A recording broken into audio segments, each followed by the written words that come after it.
Hello, my friends, guys. I was eagerly looking forward for your favorable responses, but thanks a lot to all of you to showering me a lot of love and your blessings. My dear students, today I am going to record lecture 4 of solid state. Today's lecture is very important from the point of view of IIT and NEET. And the topic name is calculation of empirical formula. बेटा जी IIT काफी बार 4 से 5 बार इस topic से questions पूछ चुकी है, even NEET में भी काफी ज्यादा इम्पोर्टेंट है। और आज की जो ये क्लास जब खत्म होगी तो मैं गारंटी देता हूँ आपको कि इस टाइप का जो सेगमेंट है, इस टाइप के सारे क्वेश्चंस आप सारे क्वेश्चंस में कंफर्टेबल फील करोगे, सारे क्वेश्चंस बहुत इजी गोइंग आपसे हो जाएंगे। और मैं आपको कुछ होमवर्क भी दूंगा। और एक इम्पोर्टेंट मैसेज ये भी है कि आप प्लीज़ इस वीडियो के डिस्क्रिप्शन में मेरे जो टेलीग्राम ऐप है उसकी लिंक मौजूद है।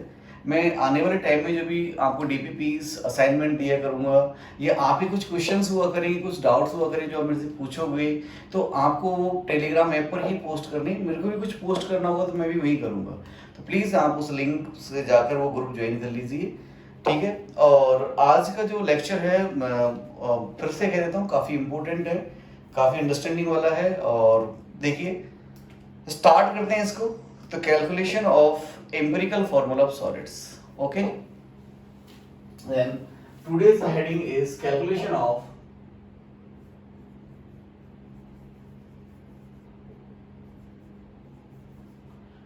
ऑफ एम्पिरिकल फॉर्मूला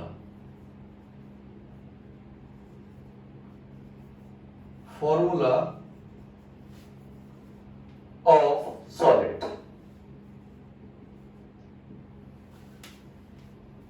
ओके, तो मैं इस सेगमेंट को, इस टॉपिक को एक एग्जांपल से शुरू करना चाहूंगा। बस एग्जांपल्स ही करने हैं, इसमें और कुछ नहीं है। एम्पिरिकल फॉर्मूला के बारे में तो आप जानते होंगे, it is the simplest ratio. Means आपको जब भी ये इस टॉपिक में आगे आएगा, आगे अपन पढ़ाएंगे इसको कि जो कोई भी सॉलिड्स हैं उन सॉलिड्स के लिए हम हमेशा इनको एम्पिरिकल फॉर्मूला देते हैं। ऐसे NaCl is not the molecular formula of sodium chloride, it is just empirical formula. इस बात का प्रूवमेंट अपन आगे पढ़ेंगे, ठीक है। तो हमें जब भी सॉलिड के फॉर्मूले की बात करेंगे तो अपन एम्पिरिकल फॉर्मूला लेंगे। इवन आप एक टर्म पढ़ते हो मोल कॉन्सेप्ट में, फॉर्मेलिटी, वो आयनिक सॉलिड्स के लिए होती है, बिकॉज आयनिक सॉलिड्स में मॉलिक्यूल्स नहीं होते हैं। आयनिक कंपाउंड्स का स्मॉलेस्ट यूनिट मॉलिक्यूल्स नहीं होते हैं, फॉर्मूला यूनिट्स होती है। मींस एम्पिरिकल फॉर्मूला होता है उनका स्मॉलेस्ट यूनिट जो होता है। मोलरिटी पढ़ते हैं अपन कोवेलेंट सॉलिड्स के लिए और फॉर्मेलिटी पढ़ते हैं अपन आयनिक सॉलिड्स के लिए। बट वी आर इंडियंस, हम क्या है, फॉर्मेलिटी और मोलरिटी में कोई डिफरेंस नहीं है, इसलिए जहाँ फॉर्मेलिटी वर्ड है वहां पर भी अपन मोलरिटी यूज कर लेते हैं। मीन्स मैं ये कहूँ कि केमिस्ट्री में यहाँ पर फॉर्मेलिटी कोई नीड नहीं है, सेम फॉर्मेलिटी और मोलरिटी सेम है। बस फर्क इतना है, मोलरिटी यूज की जाती है कोवेलेंट सॉलिड्स के लिए और वो आयनिक सॉलिड्स के लिए, ठीक है। तो देखो कैलकुलेशन ऑफ एम्पिरिकल फॉर्मूला में क्वेश्चन से स्टार्ट करता हूँ। पहला क्वेश्चन ये माय डियर फ्रेंड्स कि एक यूनिट सेल है, इस यूनिट सेल में क्यूबिक यूनिट सेल है, नोटेशन दे रही है क्यूबिक यूनिट सेल, और यहाँ पे कॉर्नर्स पे कांस्टेंट पार्टिकल्स प्रेजेंट हैं। These are constant particles which are occupied all of corners and one another constant particles occupied body center of the unit cell, this the red color one। तो ये जो black वाला है, let's say it is element A और ion A, जो भी आप कहना चाहते हो, और जो रेड वाला है it is B। And we want to calculate empirical formula of the solid। मैं एम्पिरिकल फॉर्मूला को EF लिख रहा हूँ, एम्पिरिकल फॉर्मूला ऑफ सॉलिड, ये कैलकुलेट आपको करना है। तो आंसर देखो बहुत ही बेसिक सा क्वेश्चन है। मुझे ऐसे क्वेश्चन कोई एग्जाम में नहीं आएगा, हो सकता है नीट में भी आ जाए, बट मुझे तो सिर्फ इसका कंसेप्ट बताना है। बट जब भी हम एम्पिरिकल फॉर्मूला की बात करते हैं तो हम ये कहेंगे कितने जो कांस्टेंट पार्टिकल्स हैं उस सॉलिड के अंदर, वो कितने उस यूनिट सेल के अंदर प्रेजेंट है, इस यूनिट सेल में इनका कितना पोर्शन आ रहा है, ये बात करेंगे अपन एक्चुअली। जैसे मैं कहूँ आपके कॉर्नर पर कोई कांस्टेंट पार्टिकल रखा हुआ है तो ये 100% इस यूनिट सेल में प्रेजेंट नहीं है, इसका कुछ पार्ट यूनिट सेल के अंदर प्रेजेंट है, तो वो हमको वही कंसीडर करना है जो इस यूनिट सेल के अंदर प्रेजेंट है। जैसे टोटल देखो 8 कॉर्नर्स ऑक्यूपाइड है, यदि हम इन जनरल फॉर्मूला लिखना चाहोगे तो ए 8 और एक बी है तो ये हो जाएगा, but it is wrong because सारे के सारे जो कॉर्नर्स हैं इसके अंदर प्रेजेंट नहीं है। तो एम्पिरिकल फॉर्मूला लिखना कैसे है वो मैं बताता हूँ। देखो उसमें दो कंस्टिट्यूएंट पार्टिकल्स हैं ए एंड बी, तो इसके एम्पिरिकल फॉर्मूला में दोनों ही आने ए एंड बी, तो ए भी लिखना है और बी भी लिखना है। अब ए कितने, ए present at all corners and number of corners are 8 and contribution of corner in per unit cell is 1 by 8, that overall A effectively A is present 8 by 8, मतलब 8 corners से contribution कितना बेटा 1 by 8 है। डॉट B कहाँ पर है बेटा, body centre में, एंड बॉडी सेंटर का कंट्रीब्यूशन कितना होता है बेटा 1 होता है। देखिए listen to be carefully, I taught you about all the locations of cube, please keep them in your mind because questions में ये मेंशन होगी, आपको पहचानना होगा कि ये बॉडी सेंटर है या कॉर्नर है या एज है, इसका कितना कंट्रीब्यूशन है कितना नहीं है, कौन सा बॉडी डायगोनल है, ये सारी चीजें आपको जो ये छोटी छोटी टर्म है आपको पता होनी चाहिए क्योंकि क्वेश्चंस में इनका फ्रिक्वेंटली यूज होगा, और यदि ये आपको पता नहीं होंगी तो आप कहीं ना कहीं सफर करोगे क्वेश्चन करने में। देखिए ये बॉडी सेंटर है और बॉडी सेंटर का कंट्रीब्यूशन में लिखा चुका हूं आपको 1 होता है, तो बी कितना है बेटा, इसमें केवल एक ही है, बॉडी सेंटर एक ही होता है like a centre of symmetry, तो बी एक ही है, उसका कंट्रीब्यूशन भी 100% है, मींस 1 ही है। तो this is the empirical formula of the given substance and इसको सिंपलीफाई करेंगे तो it becomes AB, this is your answer. Is that clear? Second लेते हैं हम, देखो अब मैंने ये क्वेश्चन नोटेशन फॉर्म में दे दिया, इसका दूसरा तरीके का मेथड भी है, दूसरे स्टाइल से भी दिया जा सकता है, तो वो भी आप देख लो, ये ऐसे भी गिवन हो सकता है, calculate empirical formula of the compound in which information given है, ए जो है वो प्रेजेंट है at all corners, A present at all corners and be present at all face centres, at all face centres. देखिए इसका आंसर मैं यही लिख देता हूं, अब बताइए आप इसको, देखो बार बार ऐसे क्यूब बनाने की जरूरत नहीं है, जस्ट आपको पता होना चाहिए कि किस लोकेशन के नंबर कितना है, जैसे कॉर्नर्स 8 होते हैं, एज 12 होते हैं, फेस सेंटर 6 होते हैं, बॉडी सेंटर 1 होता है, ऐसे आपको नंबर्स पता होने चाहिए और उनके कंट्रीब्यूशंस पता होने चाहिए, बस इसके अलावा और कुछ ज्यादा कुछ नहीं। जैसे यहाँ पर दो कंस्टिट्यूएंट पार्टिकल है तो इसकी यूनिट सेल में भी ए और बी दोनों ही आएंगे, तो एट ऑल कॉर्नर्स है, कॉर्नर्स 8 होते हैं तो कॉर्नर्स का कंट्रीब्यूशन 1/8, तो 8 into 1/8 dot B, all face centres है वो 6 होते हैं into contribution 1/2, it is AB3, this is your answer. Is that clear? देखो ये तो है आपके सिंपल कंपाउंड, सिंपल टाइप की। एक्चुअली जब आईआईटी ने जो क्वेश्चंस पूछे थे आज तक, उसने ऐसा सिंपल क्वेश्चन दिया था, उसमें कुछ डिफेक्ट क्रिएट किए थे, एक हाइपोथेटिकल सिचुएशन दे देता है वो काफी बार, मैं आपको क्वेश्चन शेयर भी करूंगा आपके साथ में, आईआईटी जैसे क्वेश्चंस पूछे हैं तो वो डिफेक्टेड क्रिस्टल देता है और उसके लिए वो एम्पिरिकल फॉर्मूला पूछता है। तो जैसे मैं उस एग्जाम्पल को ले लेता हूँ, मैं क्या करता हूँ एक बड़ा एग्जाम्पल लिख लेता हूँ और उसे काफी सारे पार्ट्स कर लेंगे अपन, ठीक है? तो लिखेंगे in a hypothetical, question है, in a hypothetical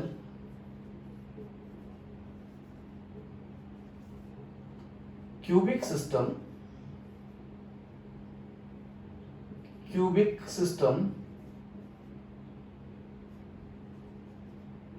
A atoms A ऐसे लिखते हैं A, B, C and D atoms are present at all corners, all face centers,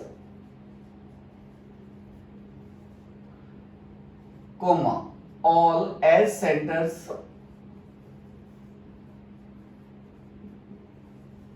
and body center respectively.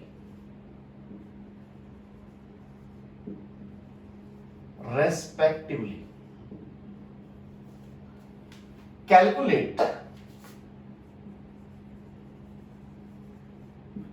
empirical formula of the solid और unit cell if, अब condition लगा दी if. अब मैं different different types के defects create करने की कोशिश करूंगा। तो अपन इसका पार्ट्स बना लेते हैं। पहला, इफ पहला part, there is no defect, there is no defect, okay. If there is no defect then A कहां पर होगा, ऑल कॉर्नर्स, जैसा क्वेश्चन मेंशन है। B all face centres, C all edge centres, and D at body centre.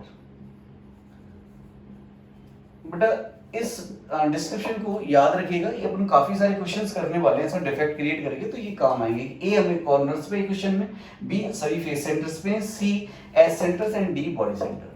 तो मैं पहले जब कोई डिफेक्ट नहीं है तब इसका एम्पिरिकल फॉर्मूला लिखता हूं। तो आंसर, हाउ मेनी, ए 8 और कॉर्नर्स पे and contribution of corner is 1/8। Same for B, there are 6 face centers, so 6 and contribution of face center is 1/2, and there are 12 edge centers and contribution is 1/4, and contribution of body center is 1 and number of body center is also 1। एक ही body center है, contribution भी 1 है। Then what is the empirical formula? A B3 C3 D, it will be your answer, okay। Now I am creating some defects like that if, वो तो mention कर चुका हूं, one of the corner atom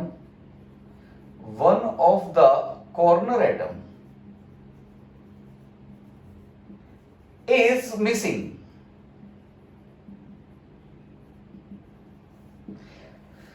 guys corner atom missing है, corner missing नहीं है। Means जैसे ये यूनिट सेल है तो इसका मतलब ये नहीं कि यहां से हटा दिया आपने, ये लोग ये गोल गायब कर दिए, कॉर्नर ही नहीं है ना। कॉर्नर होगा बट उसमें कंस्टिट्यूएंट पार्टिकल नहीं है।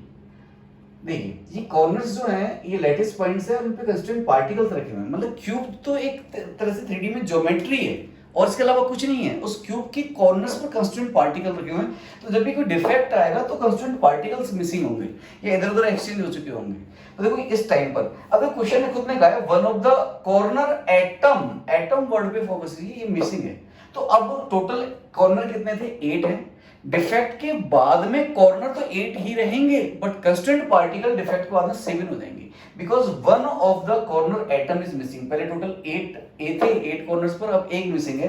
तो सिर्फ कॉर्नर पर ही डिफेक्ट किया है, face edge and body centre पर कोई डिफेक्ट नहीं है। Then the empirical formula is A, now number of A is 7 and contribution is 1/8 and B पर कोई फर्क नहीं आएगा, ये 6 है, contribution 1/2।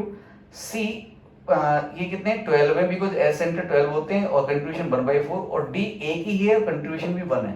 तो it becomes A 7/8, B 3, C 3 and D, और 8 से मल्टीप्लाई कर दोगे तो it is A 7, B 24, C 24 और D 8। देखो बेटा ये आपका आंसर है और यहाँ पर ये सिंपलेस्ट ही है, इसमें कुछ कॉमन नहीं है, ठीक है।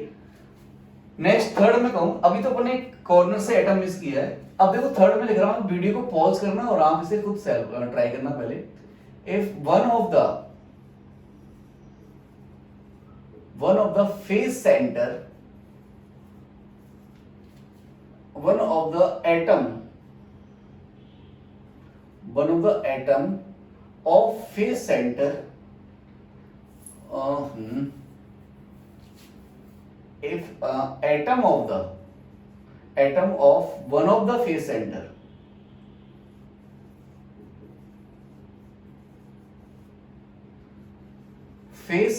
is missing। अब एक फेस सेंटर का एटम मिसिंग है, मींस देखो साफ साफ कहा उसने, कहां का, फेस सेंटर का। मींस कॉर्नर के साथ कोई छेड़छाड़ नहीं हुई, नहीं एजेस के साथ, नहीं बॉडी सेंटर के साथ। तो अब कॉर्नर्स कितने रहेंगे, 8 रहेंगे, सब पे कंस्टिट्यूएंट पार्टिकल है तो 8/8। एंड अब देखो बी फेस सेंटर्स पे है, यहां पर देखो आप फेस सेंटर्स पे। अब एक फेस सेंटर का एटम मिसिंग है तो remaining face centres are 5 and contribution is 1 by 2, then it is B 5 by 2 and there is no defect on C and total ages are 12 and contribution is 1 by 4. मैं इतनी बार बोल रहा हूँ क्योंकि आपकी मेमोरी में पहुंच जानी चाहिए D 1 है और इसका कंट्रीब्यूशन भी 1 है. देखो एक फेस सेंटर का एटम ही मिसिंग है, मींस सिर्फ B पे इफेक्ट आएगा और कहीं पे कोई इफेक्ट नहीं आएगा. तो it is A B 5 by 2 C3 D. 2 से मल्टीप्लाई कर दो A2 B5 C6 D2. It will be your answer. Is that clear? देखो अभी तो तुमने एक एक एटम मिस किया है, मैं थोड़ा सा लेवल बढ़ाता हूं इसका. तो नेक्स्ट डिफेक्ट मैं क्रिएट करता हूं. इफ ऑल एटम्स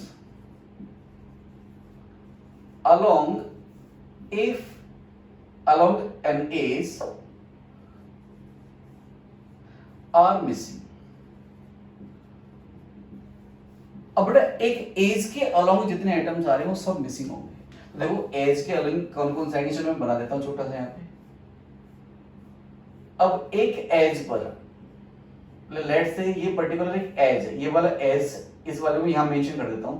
देखो इस एज पर दो तो कॉर्नर है ये वाले और एक एज सेंटर भी है. दो कॉर्नर है और एक एज सेंटर भी है.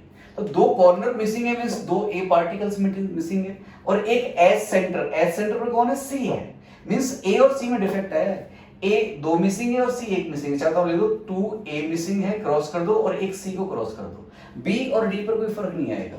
तो now number of A atoms are present 6, contribution 1 by 8, it is 6 by 8 and B पर कोई फर्क नहीं पड़ आएगा तो 6 by 2 एंड सी एक सी मिसिंग है तो total C are 12, then 11 are remaining 11 by 4 because contribution 1 by 4 है और डी पर कोई इफेक्ट नहीं है 1 into 1.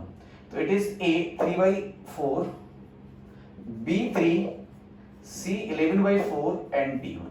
4 से मल्टीप्लाई कर देंगे इसको तो ए 3 बी 12 सी 11 डी 4.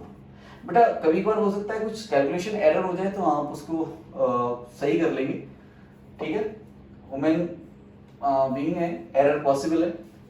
तो नेक्स्ट फिफ्थ, अभी तो अपने एक एज के अलोंग एटम्स या कंस्टिट्यूएंट पार्टिकल्स को मिसिंग किया.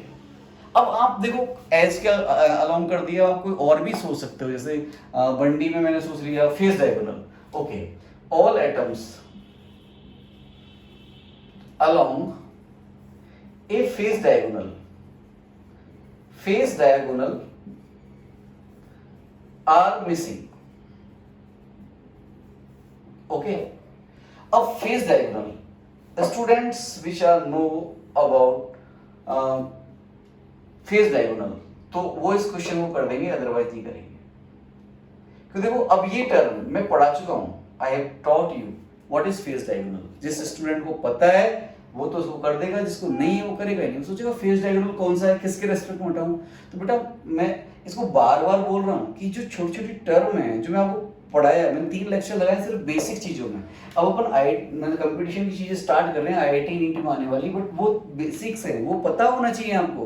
तो देखो फेस डायगोनल के बारे में क्या ख्याल है बेटा. फेस डायगोनल ये था, ये एक पर्टिकुलर फेस है ये वाला, इसका ये ऐसे डायगोनल. तो जब इससे जाएगा तो बताओ क्या क्या चीज मिसिंग होगी. देखो इस फेस डायगोनल पे ये फेस डायगोनल है. जैसे मान लो यहां से यहां तक है ऐसे, तो दो तो कॉर्नर गए बेटा, 2 कॉर्नर और एक कौन सा जाएगा, फेस सेंटर वाला. ठीक है ना.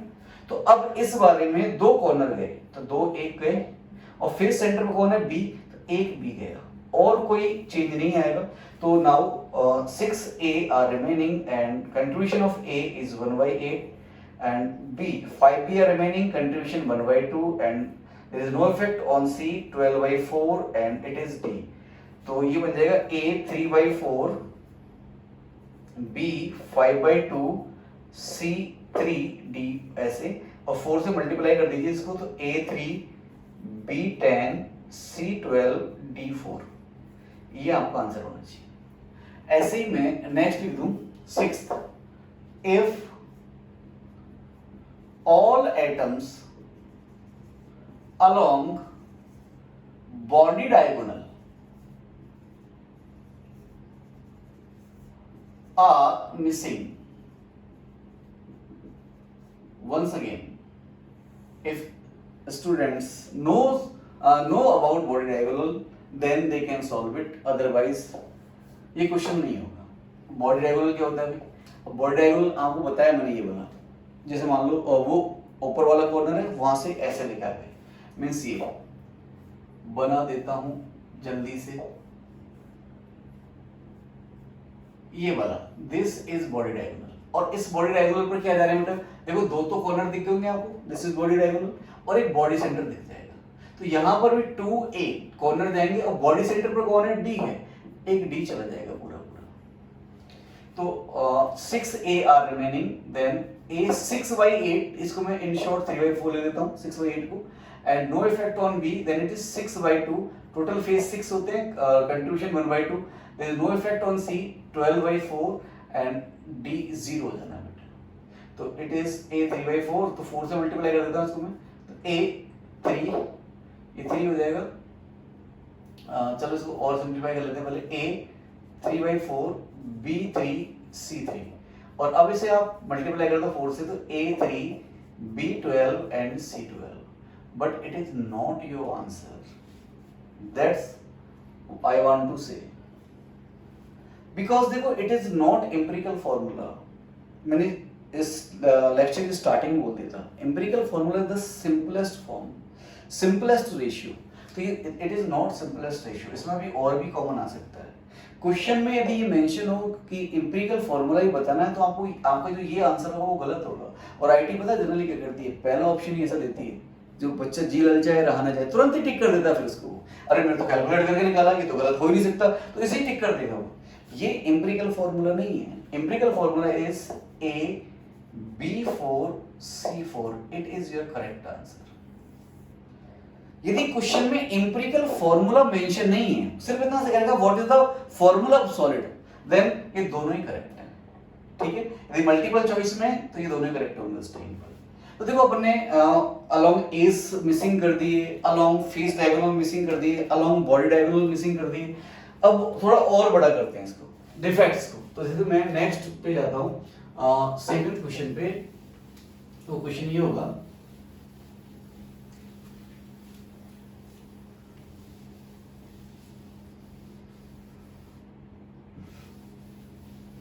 ये मैंने छोड़ दिए बिकॉज आपको पता होना चाहिए कहां पे। Question 7, next question, if all atoms along any one of the face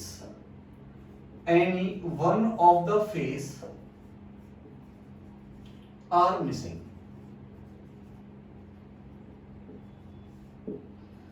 ठीक है। अब देखिए इसे समझिएगा,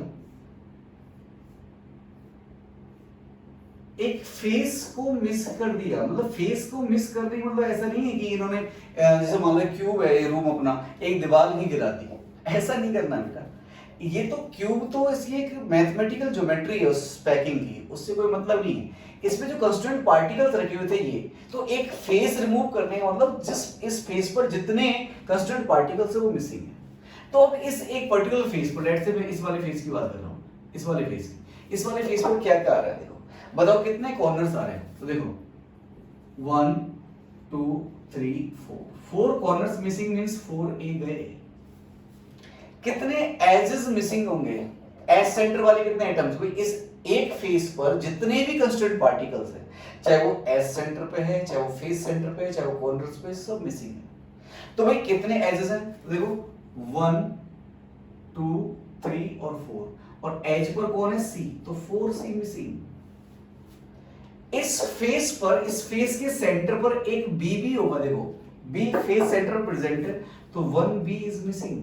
बट डी पे कोई इफेक्ट नहीं पड़ेगा बिकॉज डी तो बॉडी सेंटर पे, हमने जो मिसिंग किए हैं, जो डिफेक्ट आया वो किसी एक फेस के एटम्स पे आया है, तो डी एज इट इज रहेगा। तो अब देखो ये इतने मिसिंग हो गए, तो आप आंसर लिखोगे, इसका आंसर क्या लिखोगे, there are just 4a remaining, because 4 तो चले गए, टोटल 8 कॉर्नर होते हैं, contribution is 1/8, then it is 4/8। B, 1b is missing, then 5 are remaining, and contribution is 1/2, then it is 5/2. For C, total 12 edges are there, but 4 are missing, then 8 are remaining, contribution is 1/4 and D 1/1। D पे कोई फर्क नहीं है। देखो 12 as होते हैं, 4 missing है तो 8 रह गए, तो बस कर लो इसको सॉल्व। ए 1/2, बी 5/2, सी 2D1। तो सिंपलेस्ट रेशियो बनाने के लिए it is A B5 C4D2। It should be your answer. अब और तरीका कुछ कह देते हैं, देखो थोड़ा इसको और डिफिकल्ट बना देते हैं। Next question, if all atoms along one of the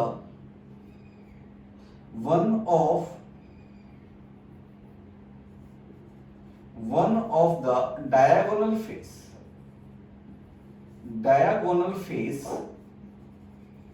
are missing।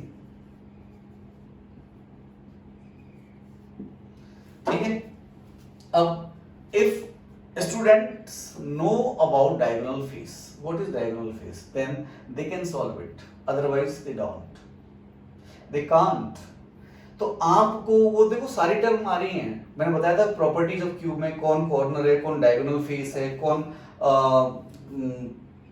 Sorry क्या कहते हैं उसको, फेस डायगोनल है, कौन बॉडी डायगोनल है, कौन डायगोनल फेस, ये सारी चीजें बता रही है, तो आप उसे पढ़ते रहिएगा। देखो तो अब डायगोनल फेस बताओ कौन सा होता है, क्योंकि वो जब तक नहीं आएगा आप नहीं कर सकते।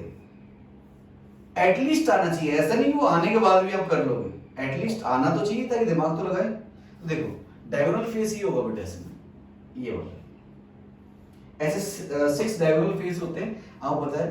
अब आप बताइए इस डायगोनल फेस पर क्या क्या चीज आएगी। इस डायगोनल फेस पर जो भी डायगोनल फेस कह दो चाहे डायगोनल प्लेन कह दो, व्हाटएवर यू वांट टू से, इस पर जो भी कुछ है वो सब के सब चले जाएंगे। बताओ इस पर क्या है, कॉर्नर्स कितने हैं, देखो 1 2 3 4 corners means 4A are missing. Edges कितने हैं, अब यार ये 2 है वो एज नहीं है, ये तो फेस डायगोनल है। एज तो केवल ये 1 ये वाला और ये वाला है, दिख रहा है आपको, एज है तो 2C are missing. And how many face centres are missing, तो देखो ये ऊपर वाला फेस और नीचे वाला फेस, इससे जा रहा है ये प्लेन पास हो रहा है, तो ये इसके सेंटर से पास होगा तो फेस सेंटर को मिसिंग कर देगा। अब आप ये मत पूछना कि सर कि ये प्लेन इस ऊपर वाले फेस के, मतलब जो फर्श छत वाला है या ये फर्श वाला जो फेस है इसके फेस सेंटर से जाएगा, इस बात को कैसे प्रूफ करोगे। अरे यार भाई इतनी सी ज्योमेट्री तो आप 9th-10th से पढ़ते आओगे, जब भी यहाँ कोई ऐसे बॉडी डायगोनल जो होता है, डायगोनल प्लेन जो होता है, इस जो इनके एंगल्स होते हैं उन एंगल्स को बाइसेक्ट करता हुआ आता है। तो देखो यहाँ पर ये जो इस फेस का ये वाला एंगल है वो 90 डिग्री का, क्यूब में सारे एंगल 90 डिग्री होते हैं, इसको बाइसेक्ट करेगा तो 45 डिग्री पर आएगा। तो 45 डिग्री पर जब आएगा तो बिल्कुल इसके सेंटर से जाएगा, तो इसका फेस सेंटर यही होगा। तो अब देखो इस फेस सेंटर का जो एटम है इस प्लेन पर आ गया बेटा, ऐसे ही फर्श वाला जो ये नीचे का फेस सेंटर का जो एटम है वो भी इस प्लेन पे आ जाएगा। और क्वेश्चन कह रहा है if all atoms along one of the face diagonal are missing, इसको डायगोनल फेस कह सकते हैं, फेस डायगोनल भी कह सकते हैं, ठीक है। आर मिसिंग, तो देखो 2 फेस चले जाएंगे, और फेस पर कौन कौन है बेटा, बी है, तो 2B आर मिसिंग, देखो 2 फेस गए। And D also, body centre also missing, means सब में से कुछ ना कुछ गया है बेटा, क्योंकि ये बॉडी सेंटर से ही पास होगा, ये वाला ये बॉडी सेंटर है आपका, डायगोनल प्लेन है, तो ठीक है।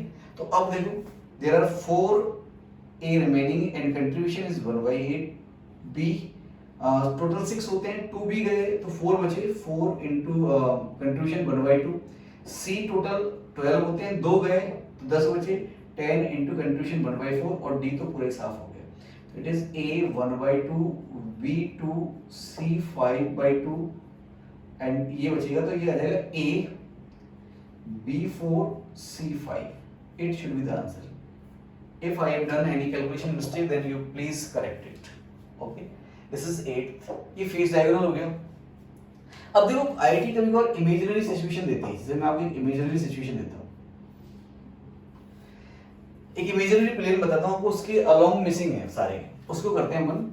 जैसे मान लो क्वेश्चन पहले मैं मेंशन कर देता हूं, ये एक मैंने यूनिट सेल बना दी, एक क्यूब बना दिया, और मैंने इसमें ये वाले 3 कॉर्नर्स ले लिए, 1 2 एंड 3, ये 3 कॉर्नर्स हैं, ठीक है। अब देखो मैं इन्हें इस टाइप से कर रहा हूं कि ये दो कॉर्नर्स जो हैं इस वाले फेस के फेस डायगोनल है, यदि इनको मैं मीट करता हूं तो मिलाता हूं तो मैंने इनको कनेक्ट कर दिया तो ये इस फेस का फेस डायगोनल बन गया।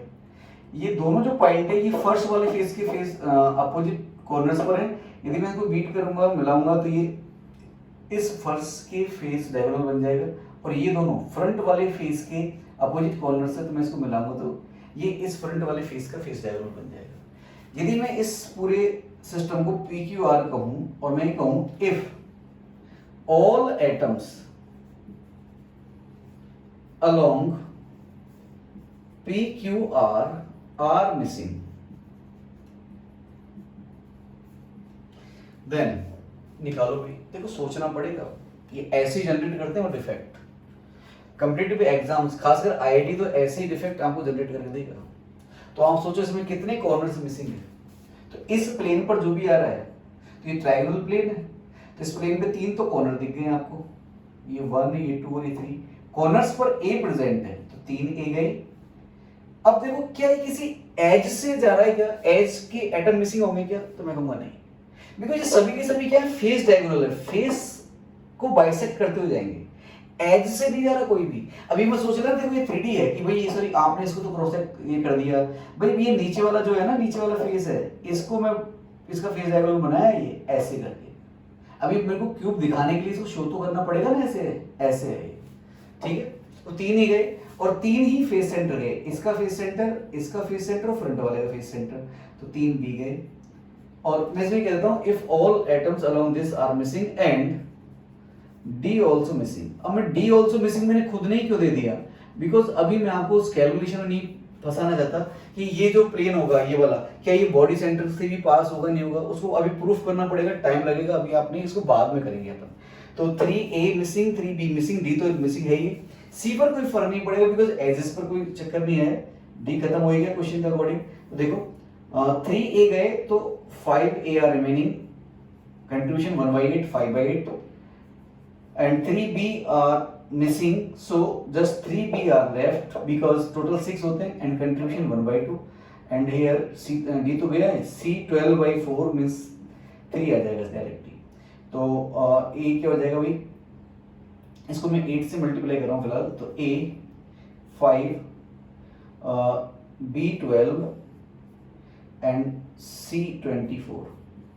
आई थिंक सो ये आपका आंसर होना चाहिए। देखो कैलकुलेशन मिस्टेक हो तो आप देख लेंगे, ठीक है। नेक्स्ट मैं करता हूं और देखो इस तरह से भी एक हाइपोथेटिकल सिचुएशन आपके सामने क्रिएट करके दे सकता है वो, इस पे कंसंट्रेट करिएगा।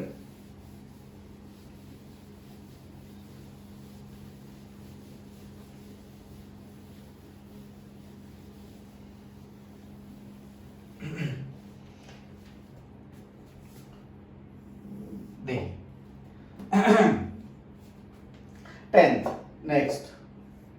10th पे आ चुके हैं अपन। तो मैं दे रहा हूं आपको इफ 50% ऑफ B exchange its position, exchange their position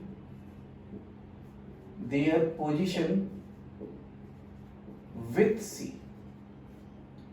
बेटा एक्सचेंज की है मींस बी कहां चले गए सी पर और सी कहां चले गए बी पर, ये एक तरह का डिफेक्ट क्रिएट हो गया। इसमें मिसिंग कुछ नहीं है, बस अपनी लोकेशंस एक्सचेंज कर ली। तो देखो 50% ऑफ बी ने एक्सचेंज की है अपनी पोजीशन के साथ में सी के साथ में, तो मींस ए और डी में तो कोई डिफेक्ट नहीं रहा होगा, तो डिफेक्ट मतलब कहां पे क्रिएट हुआ होगा, बी और सी में क्रिएट हुआ होगा। तो देखो बी को गौर से देखो, अब बी टोटल फेस सेंटर्स पे, ऑल फेस सेंटर्स पे, और फेस सेंटर्स होते हैं 6, तो 50% ऑफ बी एक्सचेंज, तो मतलब 6 में से 3 ने अपनी पोजीशन चेंज कर ली, बट 3 तो अभी भी वही है ना फेस सेंटर पर। 3B are still present on the face centre, तो 3 इनटू फेस का कंट्रीब्यूशन 1/2 होता है, तो इट इज 3/2। ये तो वो है जो कहां पर है, फेस पर है। प्लस नाउ जो 3B है उन्होंने अपनी पोजीशन एक्सचेंज करी सी के साथ, मतलब 3B सी की पोजीशन में चले गए और सी उन बी की जगह आ गए। तो अब B remaining 3B are on एस सेंटर्स नाउ, क्योंकि सी तो ऑलरेडी एस सेंटर्स पे, तो ये होगा एस सेंटर पे, एज पर पहुंच गए भैया। तो I think so it is 2 4 तो 9/4। ऐसे सी देखो, सी कहां होता है भाई, एस सेंटर्स होते हैं। तो कितने बी के साथ एक्सचेंज हुए, 3b के साथ एक्सचेंज किए, तो 3b सी की जगह आ गए, तो 3c b की जगह चले गए, means 9c still present on एस सेंटर्स एंड कंट्रीब्यूशन 1/4 प्लस अब जो 3c है वो कहां चले गए, फेस सेंटर्स पर, और कंट्रीब्यूशन 1/2, ये एज वाले और ये फेस वाले। Now it is 15/4 I think so. तो अब 8 पर तो कोई फर्क नहीं पड़ेगा, 8 इंटू 1/8 तो डायरेक्ट 1 लिख दूं मैं। b is 9/4, c is 15/4 and d 1। It is a4 b9 c15 and d4। ये आपका आंसर होगा बेटा। ये मैंने देखो लगभग सारे टाइप के जितने भी पॉसिबल हैं, मतलब इस टाइप के डिफेक्ट्स मैंने क्रिएट कर लिए, बट ऐसा नहीं है कि आईआईटी यहीं से पूछेगी। देखो आईआईटी एडवांस में हमेशा एक अनसीन सा क्वेश्चन आता है, अनसीन क्वेश्चंस होते हैं, और वहाँ मतलब ये कंसेप्ट ही काम में आते हैं, बट इनसे बाहर नहीं होगा वो कुछ, या तो पोजीशन एक्सचेंज कराएगा या कुछ ऐसे।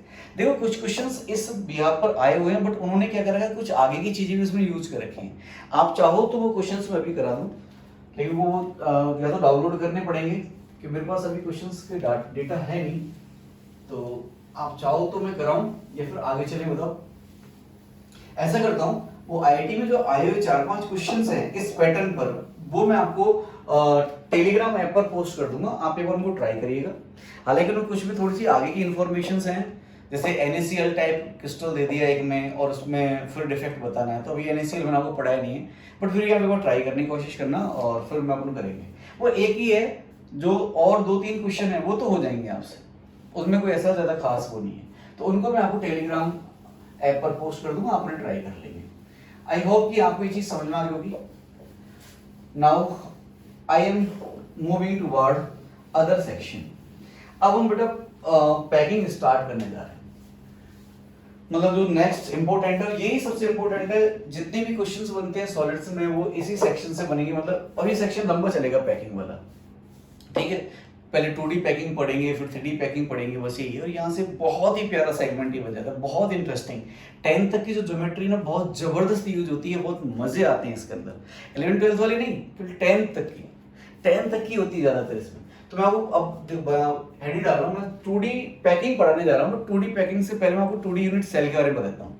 3D यूनिट सेल तो अपने पढ़ ली, तो 2D यूनिट सेल के बारे में बताता हूँ, 1D यूनिट सेल के बारे में बताता हूँ, ठीक है। तो मैं लेता हूँ type of unit cell, head डालता हूँ टाइप ऑफ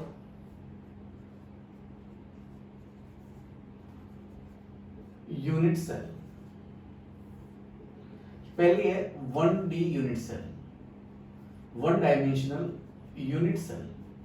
बट ऐसा कुछ होता नहीं है, दिस इज हाइपोथेटिकल, बिल्कुल हाइपोथेटिकल होती है। 1D यूनिट सेल मींस इसमें एक ही लाइन में कंस्ट्रेंट पार्टिकल्स ऐसे टच है, और इसमें we need only one parameter to describe it, और वो वन पैरामीटर कौन सा है, इनकी बीच की इंटरन्यूक्लियर डिस्टेंस। बताओ एक लाइन में डिस्टेंस के अलावा क्या हो सकता है भाई, एक ही लाइन है, अब इसमें डिस्टेंस के अलावा क्या पैरामीटर हो सकता है, कोई एंगल थोड़ी होगा इसका, कुछ भी नहीं। तो भाई इसमें we need one parameter to describe it.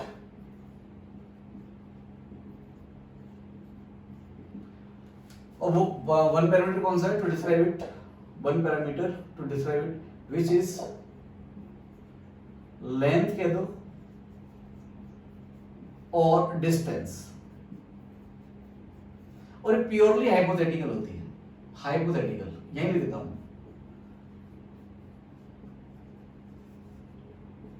Hypothetical होती है। देखो इसके ऊपर एक छोटा क्वेश्चन भी अपन कर सकते हैं, ऐसा पॉसिबल नहीं है, पॉसिबल होता तो बहुत ही बड़ी बात हो जाती है। जैसे एक छोटा सा क्वेश्चन मैं आपको करा सकता हूँ कि जैसे let's say if number of atom, देखो वैसे तो कोई खास इससे रिलेटेड कोई क्वेश्चन नहीं है ये इस टॉपिक से, बट करा रहा हूँ इस 1D यूनिट सेल के लिए। If all atoms of 2.3 grams sodium are placed in 1D to touching each other.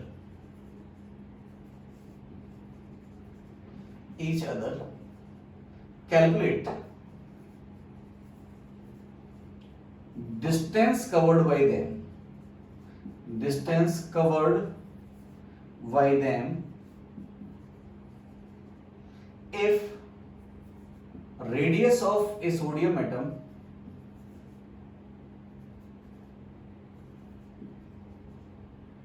distance covered in kilometre लिख लो, in kilometre, radium is 1 angstrom.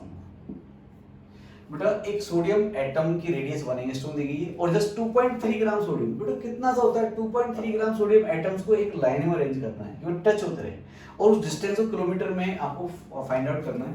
तो मैं इसको सॉल्व करता हूँ आपके सामने। लेट्स से ये एक सोडियम एटम है, ये एक सोडियम एटम है, ऐसे ऐसे ये चलते हुए चलेंगे ऐसे, जितने सोडियम एटम्स होंगे कैसे टच हो जाएंगे। एक सोडियम एटम जो है कितनी डिस्टेंस कवर करेगा बेटा, इट इज 2r, डायमीटर बराबर कवर करेगा। मींस ये डायमीटर r कितना है इसका 1 एंगस्ट्रॉम, तो ये डिस्टेंस कितनी होगी 2 एंगस्ट्रॉम।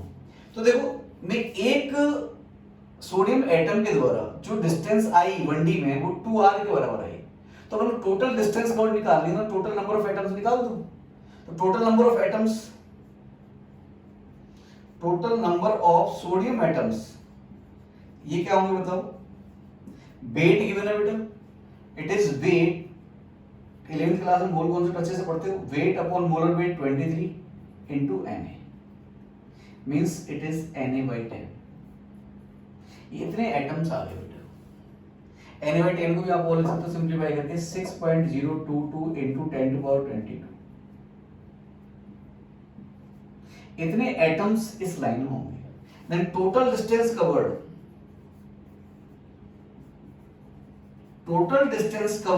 ये कितनी होगी बताओ बेटा।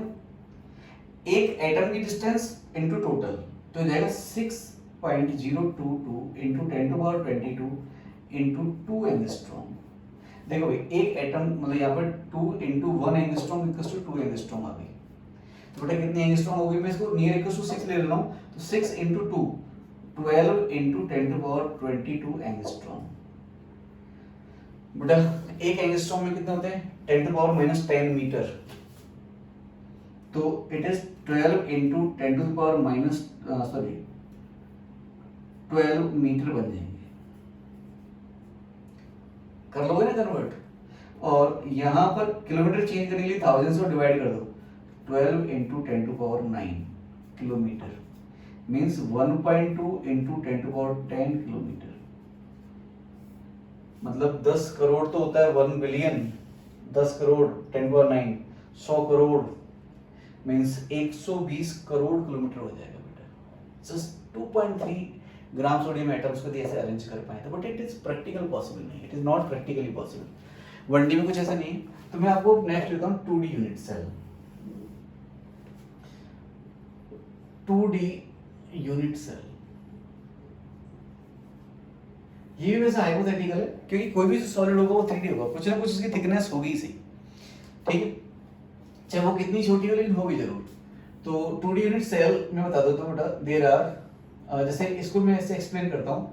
वही ब्रावियस ने जैसे अपने जिस दिन ब्रावियस वाला पढ़ाया था क्रिस्टल लैटिस, वही पैटर्न है। वहाँ 3D में पढ़ाया था 2D में, फर्क कितना है। ये एक ही लेयर रखेंगे अपन 2D में बस इस टाइप से ऐसे करके।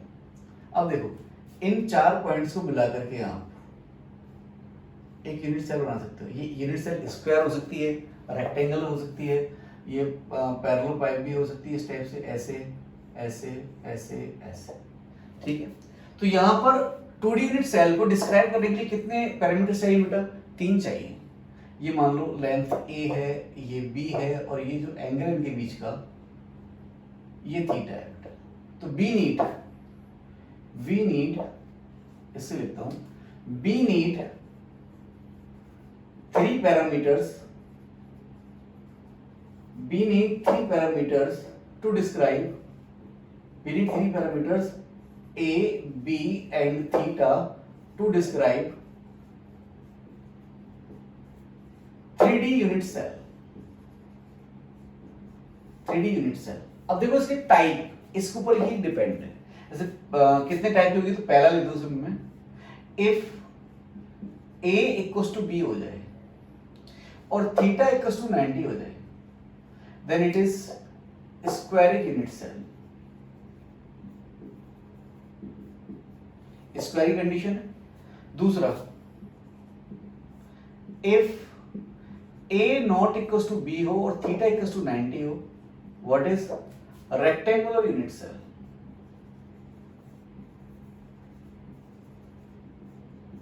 Rectangular unit cell. Third, if A equals to B हो और theta equals to 60 degree हो, then it is hexagonal unit cell. Unit cell 2D वाली होगी, ध्यान रखना ये हेक्सागोनल ऐसे, ये A है, ये B है, A equals to B और एंगल 60 डिग्री है। अब आप कहोगे सर ये हेक्सागन जैसा तो दिख नहीं रहा, बट एक्चुअली हेक्सागन का ही पार्ट है। जैसे मैं बताऊं एक हेक्सागन बनाता हूं आपको, regular hexagon. This is our regular hexagon और मैं इसको ऐसे कर दूं,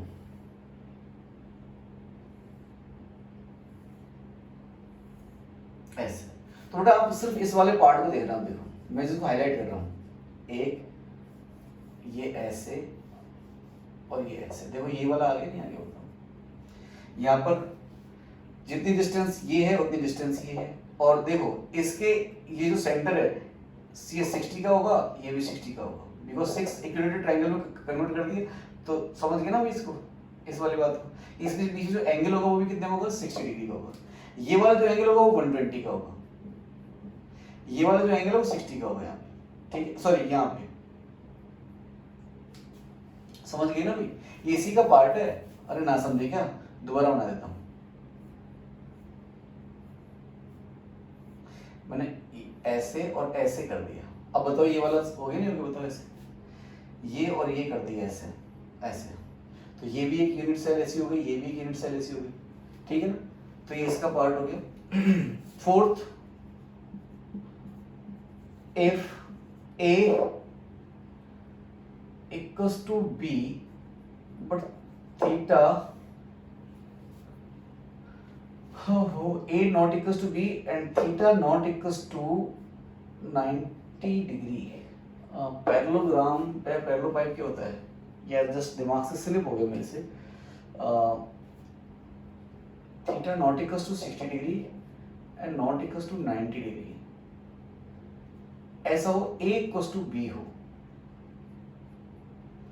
A इक्वल्स टू B हो, ऐसे इसको कहते हैं कुछ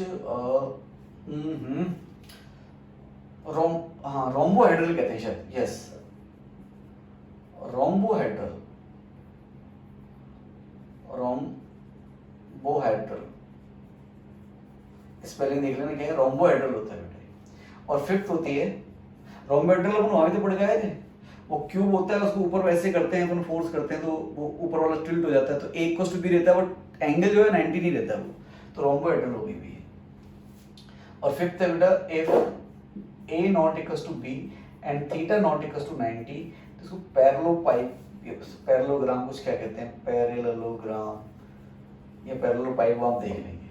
ये 2D यूनिट सेल्स, ठीक है। अब इनका कुछ यूज हो जाएगा अपनी 2D पैकिंग में, तो now I am going to start 2D close packing.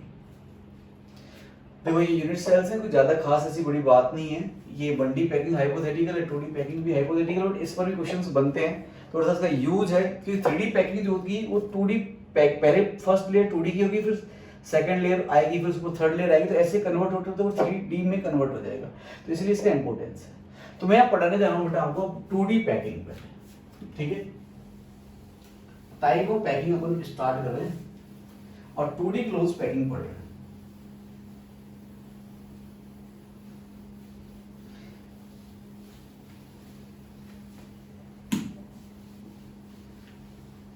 या फिर ऐसा करते हैं 2D क्लोज पैकिंग में नेक्स्ट लेक्चर में ले लेता हूँ, आज के लिए बस इतना सफिशिएंट करते हैं, क्योंकि ग्रेजुअली सीखेंगे तो ज्यादा बेटर रहेगा। एक साथ से कुछ फ़ायदा नहीं है। वंस अगेन ये मैसेज देना चाह रहा हूँ बेटा आपको कि इस वीडियो के डिस्क्रिप्शन में जो अपना टेलीग्राम ऐप है उसका लिंक होगा, वह ज्वाइन करें, कि बिकॉज मैं सारे क्वेश्चंस DPPs जो भी उनको मटेरियल आपको प्रोवाइड करना होगा मैं वहीं पोस्ट करूँगा, और आप भी अपने डाउट्स या कुछ भी है जो वहीं पोस्ट करोगे, तो वहीं ज्वाइन करना है आप लोग, ठीक है।